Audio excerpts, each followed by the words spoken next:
Então, pegando gancho aí com essas discussões, essas trocas com a galera, o trabalho da gente está mudando, né, a nossa prática também está sendo diferente, especialmente por conta dessa questão da IA, né, e o entregável de ontem talvez não encaixe muito bem com o modelo que a gente está trabalhando hoje, e está mudando muita coisa de tempos em tempos. Teve um episódio aqui que eu comentei, e aí eu tô muito reflexivo sobre isso, que é certificações, né.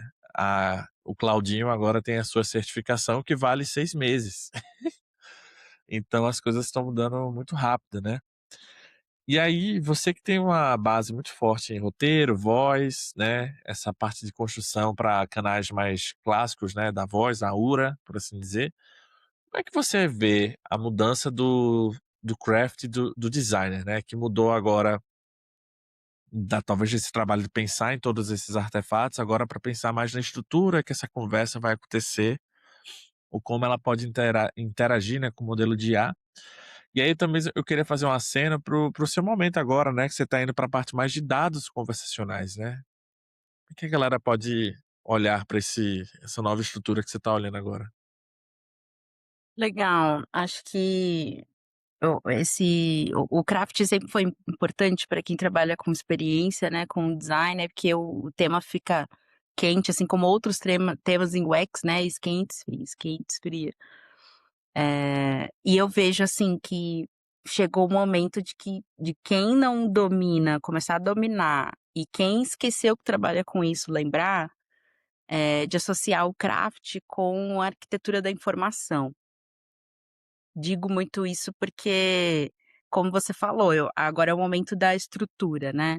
E se a gente tem uma intenção com essa arquitetura da informação que a gente está estabelecendo, e a gente coloca essa intenção dentro de um prompt, ou de alguma outra maneira dentro ali do seu agente, fica muito mais fácil depois para você conseguir avaliar isso no próprio texto em si, que a IA generativa, trouxe, mas também no que a gente está chamando aqui de dado conversacional. Que basicamente, assim, quando eu falo que eu trato dados conversacionais, é de entender qual foi a forma que a IA lidou com todos os tipos de dados que eu disponibilizei para ela ali durante a conversa. Então, dependendo da pergunta que eu vou receber do usuário, pode ser que eu acione uma API para poder buscar algum dado ou fazer alguma transação. Mas não é por isso que eu não vou também, paralelamente, acionar algum dado, da minha base de conhecimento, e fazer esses 2 trabalharem juntos, para isso se tornar a conversa, por enquanto em uma resposta, mas que encadeada depois em turnos vire conversa.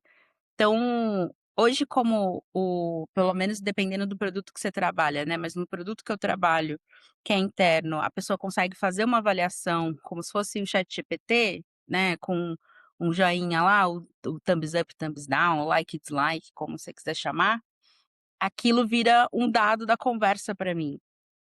E aí eu consigo analisar do ponto de vista técnico, então, cara, toda a arquitetura da informação que eu pedi para ele fazer, quando ele fosse gerar a resposta, ele gerou.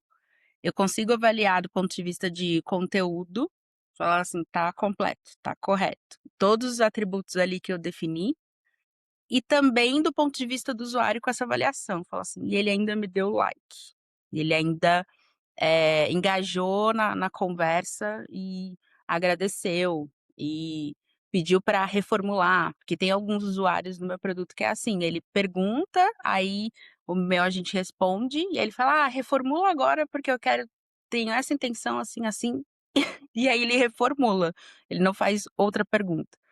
Então, eu vejo, assim, que o craft é importante para a gente ter essa intenção desde o início. Se você for começar a olhar só para o output, só para a resposta, e não tiver outros dados ali junto na análise, qual foi a API, qual foi a base de conhecimento, teve algum tipo de avaliação essa conversa? Pode ser o clássico CSAT que a gente tem nos bots? Pode, mas tem alguma outra métrica ali de avaliação do próprio usuário, que ele está mais acostumado agora com IA generativa, que é o like, dislike?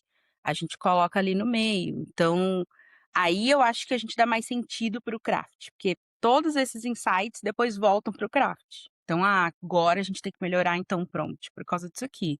A gente precisa melhorar o RAG por causa desse outro ponto. E assim, tudo vai se orquestrando, assim.